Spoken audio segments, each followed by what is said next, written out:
Kitab Kisah Para Rasul.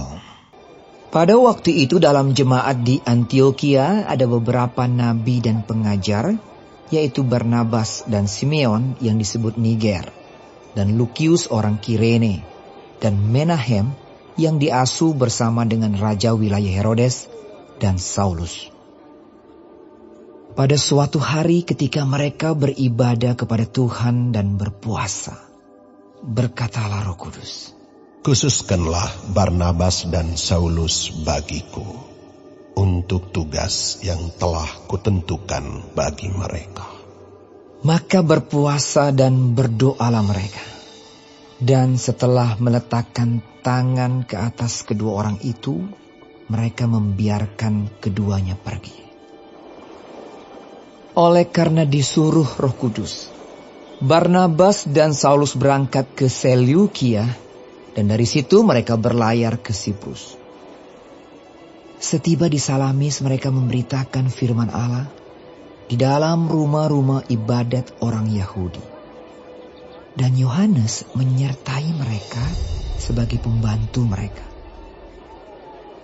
Mereka mengelilingi seluruh pulau itu sampai ke Pafos.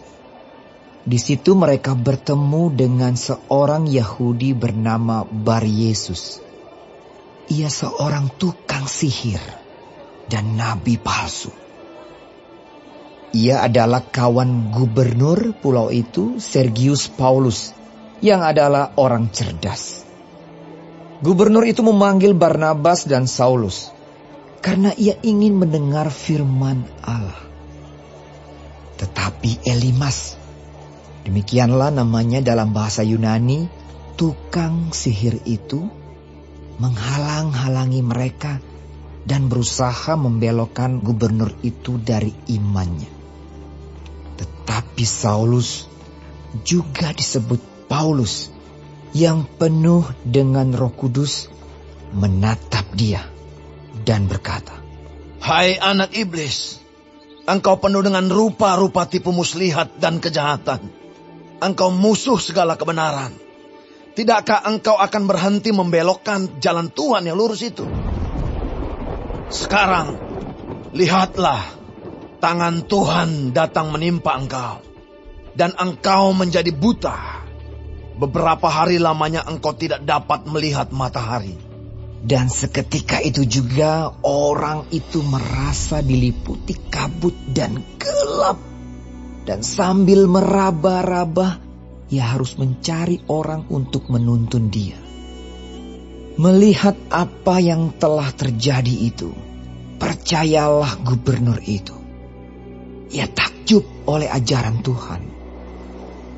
Lalu Paulus dan kawan-kawannya meninggalkan Pafos dan berlayar ke Perga di Pamfilia.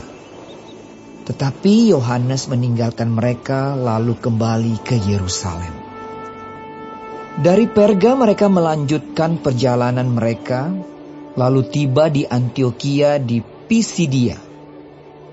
Pada hari Sabat mereka pergi ke rumah ibadat, lalu duduk di situ.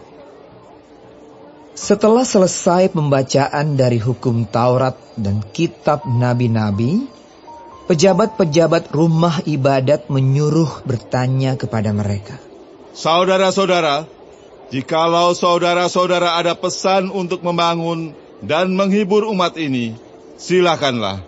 Maka bangkitlah Paulus. Ia memberi isyarat dengan tangannya, lalu berkata, "Hai orang-orang Israel, dan kamu yang takut akan Allah, dengarkanlah. Allah umat Israel ini telah memilih nenek moyang kita dan membuat umat itu menjadi besar ketika mereka tinggal di Mesir sebagai orang asing. Dengan tangannya yang luhur, ia telah memimpin mereka keluar dari negeri itu. 40 tahun lamanya ia sabar terhadap tingkah laku mereka di padang gurun. Dan setelah membinasakan 7 bangsa di tanah Kanaan, ia membagi-bagikan tanah itu kepada mereka untuk menjadi warisan mereka. Selama kira-kira 450 tahun. Sesudah itu ia memberikan mereka hakim-hakim sampai pada zaman Nabi Samuel. Kemudian mereka meminta seorang raja, dan Allah memberikan kepada mereka Saul bin Kis dari suku Benyamin, 40 tahun lamanya. Setelah Saul disingkirkan, Allah mengangkat Daud menjadi raja mereka. Tentang Daud Allah telah menyatakan, "Aku telah mendapat Daud bin Isai, seorang yang berkenan di hatiku dan yang melakukan segala kehendakku. Dan dari keturunannya lah, sesuai dengan yang telah dijanjikannya, Allah telah membangkitkan juru selamat bagi orang Israel, yaitu Yesus." Menjelang kedatangannya, Yohanes telah menyerukan kepada seluruh bangsa Israel, supaya mereka bertobat dan memberi diri dibaptis. Dan ketika Yohanes hampir selesai menunaikan tugasnya, ia berkata, "Aku bukanlah dia yang kamu sangka, tetapi ia akan datang kemudian daripadaku. Membuka kasut dari kakinya pun aku tidak layak." Hai saudara-saudaraku, baik yang termasuk keturunan Abraham maupun yang takut akan Allah, kabar keselamatan itu sudah disampaikan kepada kita. Sebab penduduk Yerusalem dan pemimpin-pemimpinnya tidak mengakui Yesus. Dengan menjatuhkan hukuman mati atas dia, mereka menggenapi perkataan nabi-nabi yang dibacakan setiap hari Sabat. Dan meskipun mereka tidak menemukan sesuatu yang dapat menjadi alasan untuk hukuman mati itu, namun mereka telah meminta kepada Pilatus supaya ia dibunuh. Dan setelah mereka menggenapi segala sesuatu yang ada tertulis tentang dia, mereka menurunkan dia dari kayu salib, lalu membaringkannya di dalam kubur. Tetapi Allah membangkitkan dia dari antara orang mati. Dan selama beberapa waktu ia menampakkan diri kepada mereka yang mengikuti dia dari Galilea ke Yerusalem. Mereka itulah yang sekarang menjadi saksinya bagi umat ini. Dan kami sekarang memberitakan kabar kesukaan kepada kamu, yaitu bahwa janji yang diberikan kepada nenek moyang kita telah digenapi Allah kepada kita. Keturunan mereka dengan membangkitkan Yesus, seperti yang ada tertulis dalam Mazmur kedua. "Anakku, engkau, aku telah memperanakkan engkau pada hari ini." Allah telah membangkitkan dia dari antara orang mati, dan ia tidak akan diserahkan kembali kepada kebinasaan. Hal itu dinyatakan oleh Tuhan dalam firman ini, "Aku akan menggenapi kepadamu janji-janji yang kudus yang dapat dipercayai, yang telah kuberikan kepada Daud." Sebab itu ia mengatakan dalam Mazmur yang lain, "Engkau tidak akan membiarkan orang kudusmu melihat kebinasaan." Sebab Daud melakukan kehendak Allah pada zamannya. Lalu ia mangkat dan dibaringkan di samping nenek moyangnya. Dan ia memang diserahkan kepada kebinasaan. Tetapi Yesus yang dibangkitkan Allah tidak demikian. Jadi ketahuilah, hai saudara-saudara, oleh karena dialah maka diberitakan kepada kamu pengampunan dosa.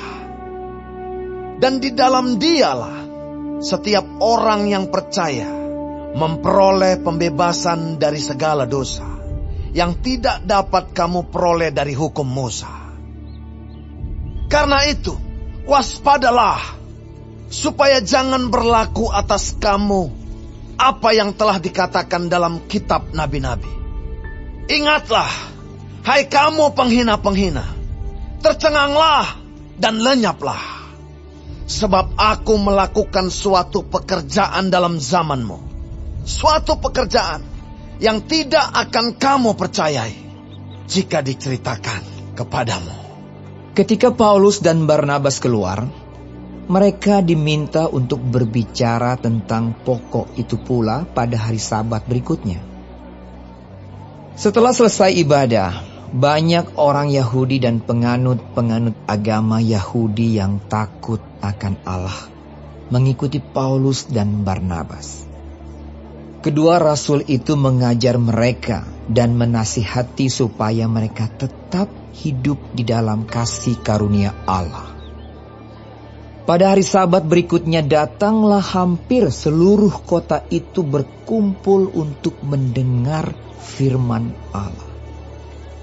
Akan tetapi, ketika orang Yahudi melihat orang banyak itu, penuhlah mereka dengan iri hati dan sambil menghujat, mereka membantah apa yang dikatakan oleh Paulus.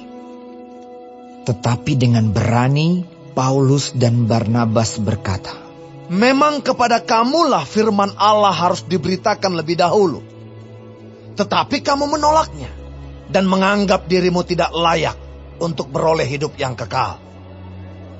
Karena itu kami berpaling kepada bangsa-bangsa lain. Sebab inilah yang diperintahkan kepada kami. Aku telah menentukan engkau menjadi terang bagi bangsa-bangsa yang tidak mengenal Allah, supaya engkau membawa keselamatan sampai ke ujung bumi." Mendengar itu bergembiralah semua orang yang tidak mengenal Allah, dan mereka memuliakan firman Tuhan. Dan semua orang yang ditentukan Allah untuk hidup yang kekal menjadi percaya. Lalu firman Tuhan disiarkan di seluruh daerah itu. Orang-orang Yahudi menghasut perempuan-perempuan terkemuka yang takut akan Allah dan pembesar-pembesar di kota itu, dan mereka menimbulkan penganiayaan atas Paulus dan Barnabas dan mengusir mereka dari daerah itu. Akan tetapi Paulus dan Barnabas mengebaskan debu kaki mereka sebagai peringatan bagi orang-orang itu, lalu pergi ke Ikonium. Dan murid-murid di Antiokhia penuh dengan sukacita dan dengan Roh Kudus.